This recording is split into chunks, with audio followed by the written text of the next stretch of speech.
안녕하세요, 성상케미TV입니다. 이번 영상에선 현대차에 관해서 알아보려고 해요. 현대차의 주가가 어느 위치에 와 있고 또 어떻게 대응하는 것이 가장 좋은 방법인지 한번 이렇게 보려고 합니다. 요즘 주식시장이 많이 하락하면서 대형주 위주로도 많이 흔들리고 있죠. 그래서 현대차도 이제 높이 나가고 있는데 그런 상황도 살펴보고 일단 현대차 회사에 대해서 좀 상황을 알아봐야 될 것 같아요. 자, 이번에 현대차 아이오닉 5가 나왔는데 이 유럽서도 완판했어요. 이 현대차의 그 첫 전용 전기차 아이오닉 5가 국내에서 이 사전 계약 첫날 신기록을 세웠죠. 엄청났는데 이 아이오닉 5가 이 현대차 유럽법인에 따르면 지난 25일 현지 시간으로 유럽에서 3,000대 한정으로 아이오닉 5의 사전 계약을 실시했는데 해당 물량이 3배가 넘는 1만여 명의 물림이 하루 만에 완판에 성공하였습니다. 이 현대차는 올해를 전기차 도입 5년으로 삼고 있는데요. 이 아이오닉 5에 이어서 다음 달 기아에서 첫 전용 전기차인 CV도 세계 최초로 공개하게 됩니다. 이 CV는 역시 eGMP를 기반으로 한 이 CV인데요. 이 정지 상태에서 시속 100km에 도달하는 시간, 이 제로백을 이 3초대에 구현한 모델이에요. 그래서 차명이 EV1에서 EV9 중 이렇게 하나로 이렇게 정해질 예정입니다. 이 유럽 시장이 전기차 시장이 가장 빠르게 성장하고 있어요. 그래서 유럽을 현대차 공략을 하고 있는데 이 현대차 기아차의 경우에 작년에 서유럽 시장에서 전기차 95,917대를 판매했습니다. 이는 1919년 43,455대보다 한 127%, 2배 넘게 팔린 거죠. 이 작년에 이 코로나 사태를 감안할 땐 굉장히 고무적인 일이고요. 또 올해 이 현대차 기아차 유럽 시장 전기차 판매는 이 13만 대를 넘어설 걸로 전망이 되고 있습니다. 현대차의 올해 글로벌 전기차 판매 목표가 총 16만 대인데 이 중에 반 정도 7만 대 이상을 유럽에서 판매하는 것을 목표로 잡고 있죠. 자, 나머지는 우리나라 미국인데 미국도 만만치 않습니다. 이 현대차 인기가 좋아요. 자, 기아차는 올해 글로벌 전기차 판매 목표를 10만 4천 대로 잡았고요. 이 중에서 유럽이 6만 2천 대를 이제 계획을 잡고 있는데 그만큼 유럽의 이 전기차 시장이 엄청 큰 무대가 되고 있어요. 그래서 현대차 전기차에서 유럽 시장을 가장 노리고 있습니다.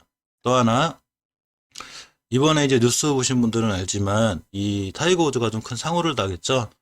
좀 안타까운 일이지만 이 타이거 우즈의 사고 소식만큼 그가 탄 차에 이제 큰 관심이 폭발했죠. 이 타이거 우즈가 그 탄 차가 바로 이 현대차의 GV80인데 이 사고 난 그 현장 이 동영상을 보신 분들은 알지만 엄청 크게 났죠. 이 앞에 범버부터 뭐 다인지까지 다 밀고 들어왔는데 근데도 생명을 건졌습니다. 이거 이제 GV80이 굉장히 안전하고 튼튼했기 때문이고 미국 여론에서도 지금 엄청나게 이제 스포트라이트를 받고 있죠. GV80이. 자, 이 현대차 기아차가 그런 만큼 미국에서 가장 안전한 차로 평가를 받았는데 자, 현대차 그룹은 미국 고속도로 안전보험협회가 24일 발표한 충돌 테스트에서 이 탑 세이프티 픽 플러스를 받았어요. 이 탑 세이프티 픽 플러스 등급을 받은 차종은 제네시스 G70, G906 두 개 차종하고 현대차 펠리세이드 넥소 2개 차종, 기아 K5입니다. 또 일반 탑 세이프티 픽 등급에는 벨로스터, 소나타, 코나, 투싼, 베뉴 등 현대차 5개 차종하고 K3, 소울, 스팅어, 셀토스, 스포티지, 소렌토, 텔루라이드 등 기아 7개 차종이 이렇게 이름 올렸고요. 이럴 만큼 현대차와 기아차는 미국에서 이렇게 안전한 차로다가 이제 인식을 자리 잡고 있어요. 그만큼 미국 시장도 공략하기가 좀 좋아진 거죠. 특히 이번에 타이거 우즈의 이 사고는 타이거 우즈 개인적으로 좀 안타까운 얘기를 하지만 그 현대차들 어떻게 보면 미국 그 국민들한테 우리 차가 이만큼 안전하다 이렇게 튼튼하고 좋은 차라는 또 인식을 또 심어주기도 했습니다. 참고로 타이거 우즈 빨리 이렇게 회복하셔서 다시 한번 세계인들한테 존경받는 골프인으로 오늘 필드에 다시 나왔으면 좋겠습니다. 이 대형주 공매도와 위험성이 있죠. 이 삼성전자, 현대차, 이 앞으로 이제 5월 달부터 대형주의 부분적으로 공매도가 재개가 되는데, 이 현대차의 공매도의 위험성도 있겠죠. 근데 이제 증권가에서는 일단 삼성전자하고 현대차의 공매도가 어렵지 않을까 예상을 하고 있어요. 왜 그러냐면, 지금 전 세계적으로 반도체가 부족해서 난리고, 삼성전자의 성장 가능성이 엄청 크죠. 앞으로는 반도체 들어갈 일만 남았죠. 전기차, 자율주행차, 우주산업. 마찬가지로 현대차도 전기차, 수소차, 자율주행차 등 이게 지금 시장에서 굉장히 그 성장 가능성이 있는 자, 이런 사업을 하는 회사들이기 때문에 이 주가의 밸류에이션이 높은 것도 조금 걱정되지만 그만큼 이런 회사의 성장성이 좋기 때문에 쉽사리 자, 공매도를 할 수 없다는 이유가 있습니다. 공매도 잘못하다가는 공매도 세력들이 굉장히 큰 코를 다치는 자, 그런 경우입니다. 자, 지금까지 현대차의 상황인데, 제 방송을 자주 보시는 분들 알지만, 회사의 상황과 이슈를 알고 주식을 사야 되는데, 회사의 이슈가 아무리 좋다고 해서 주식을 고점에서 사버리면 아무 의미가 없죠. 회사에 저렇게 좋은 이슈가 있고 성장 가능성이 큰 회사를 바로 저점에서 사놓고 믿고 기다려야 장기 투자도 수익권에서 끌고 가는 장기 투자가 되는 거고, 고점에 사가지고 마이너스 30% 났는데 3년간 난 장기 투자하는 건데는 의미가 없어요. 어느 정도 그래도 수익권에서 끌고 나가야 이렇게 장기 투자의 여건이 되는데, 그래서 미리 이제 회사에 대한 상황을 알아봤고, 자, 지금부터는 차트에 대한 상황을 살펴보고, 어느 시점에 매수를 하고 또 어떻게 대응을 해야 가장 좋은 전략이 될 수 있는가를 한번 알아보는 시간 갖도록 하겠습니다. 자, 현대차의 차트를 살펴보면, 자, 가장 큰 흐름인 월봉의 흐름을 먼저 볼게요. 항상 월봉의 추세, 그러니까 가장 큰 추세가 어떤 거에 따라서 추세가 결정이 되는데, 일단 이 월봉 차트를 보면 이렇게 우상향을 잘 유지하고 있죠. 이 장기 추세의 이 하락이나 조정의 확증은 5개월선 이탈로 보는데 20년도 7월 달에 이렇게 황금기열선이 20개월선을 딱 돌파한 이후에 단 한 번도 종가상 5개월선 이탈할 정리 없을 정도로 이렇게 잘 올라가고 있습니다. 그렇지만 3월 달에 최저가 65,000원을 찍은 이후에 고가인 28만원.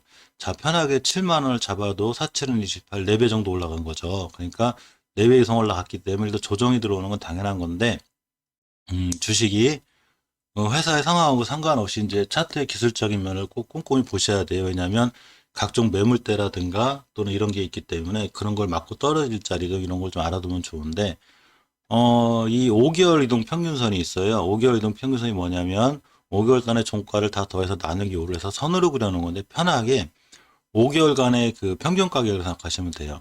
5개월간의 평균을 선으로 그려놓고 10개월간의 평균 가격 이런 걸 다 그려서 이동평균선을 그려놨는데 이 이동평균선이 툭 꺾이는 때가 있어요. 그리고 특히 서로 이렇게 모이면서 툭 꺾일 때는 굉장히 이제 강하게 하락으로 이어지는데 바로 이때가 언제였냐면 14년도 7월 달이었었어요.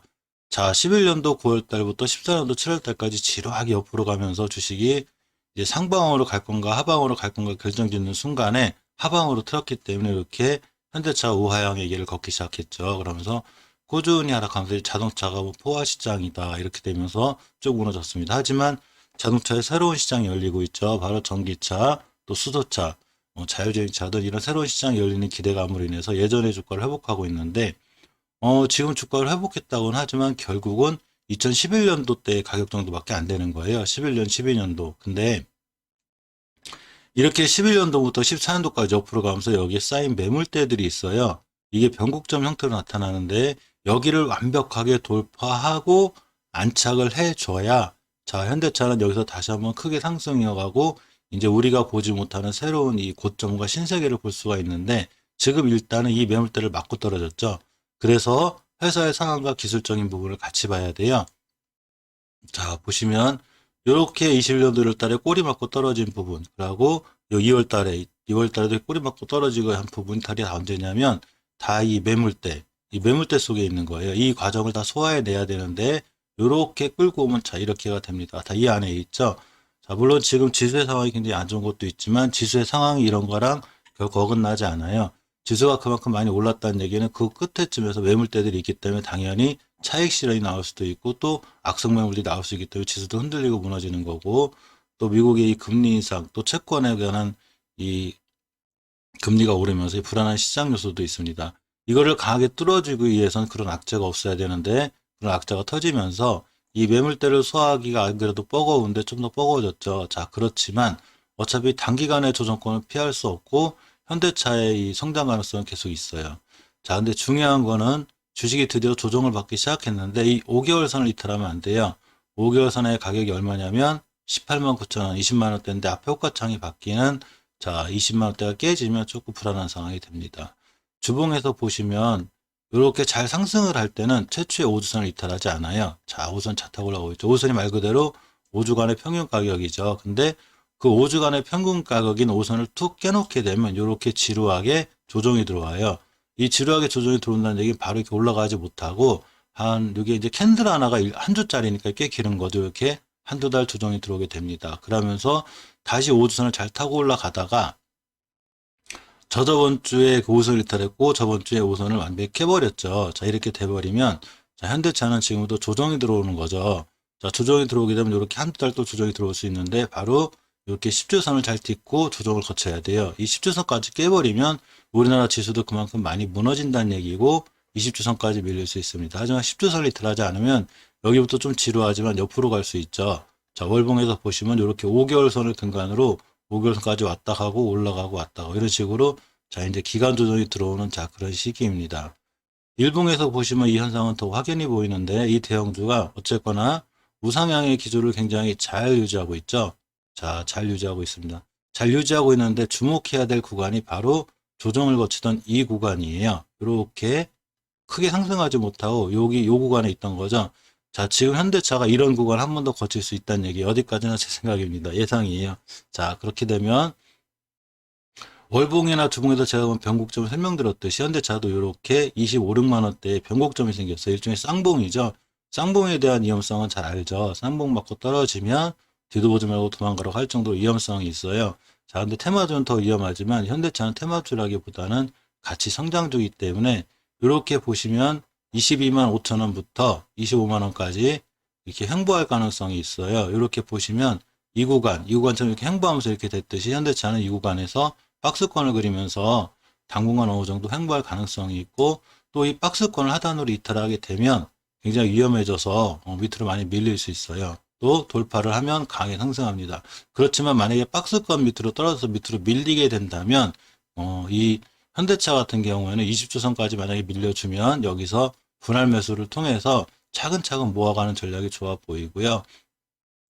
월봉에서 보시면 5개월선 딛고 이렇게 20년도 10월 달에 아까 그 일봉에서 요 구간, 이 12월, 10월 요 구간, 10월부터 10월까지 요 구간이 월봉에서 바로 5개월선 근처까지 오게 되면 자, 중요한 매수 타이밍이 됩니다. 하지만 주식이라는 게 항상 위험성이 있어요. 근데 현대차 같은 경우에 지금 상황이 좋고 전기차라는 이렇게 크게 성장할 수 있는 사업을 하고 있긴 하지만 그래도 기술적으로 5개월선을 깨면 아무리 성장 가능성이 좋아도 일단 손절하셨다가 더 싸게 사는 게 나아요. 왜 그러냐면 5개월선을 깬다는 얘기는 우리가 모르는 무슨 일이 있다는 얘기죠. 하지만 5개월선을 이탈하지 않고 잘 딛고 돌아 나가주면 자, 현대차는 이 매물대를 소화하는 11년도 8월 달부터 14년도 6월 달까지 형성된 이 박스권의 매물대를 소화하는 과정을 왔다 갔다 하면서 다시 한번 박스권에 갇힐 확률이 있어요. 가격이 20만 원부터 25만 원까지 즉 20%를 터울 두고 이렇게 박스권 왔다 갔다 할 수 있으니까 또 이렇게가 되는 지표가 일봉에서 보여주면 현대차는 박스권 매매하기가 좋은 거죠. 20만 원 근처에 사서 25만 원에 팔고 20만 원 근처에 사서 25만 원에 팔고 자, 이런 박스권 매매를 할 수 있는 게 또 현대차이기도 합니다. 이 회사의 모든 상황이라든가 시장 가능성을 볼 때 현대차는 앞으로 굉장히 클 가능성이 있고요.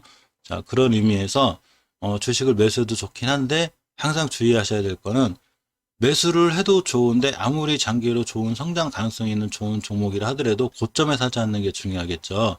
아차 하면 손절치고 나갈 판인데 고점에 사면 손실폭이 너무 크기 때문에 항상 이렇게 단기 바닥권들 또 월봉에서 5개월 선을 찍고 돌아 나간다거나 이렇게 10월달, 9월 10월달처럼 또 주봉에서 20주선 같은 걸 탄탄히 딛고 돌아 나갈 때 바로 매수해주고 분할 매수 이럴 때 저점에 있을 때마다 꾸준히 모아가는 전략이 현대차 같은 대형주에는 자, 가장 좋은 전략 같고 또 현대차가 괜찮죠. 현대기아차 앞으로도 괜찮고 근데 하지만 주식은 항상 싸게 사야 된다는 거 이것만 좀 명심하시면 될 것 같습니다. 자, 이상 현대차에 관해서 살펴보았습니다. 감사합니다.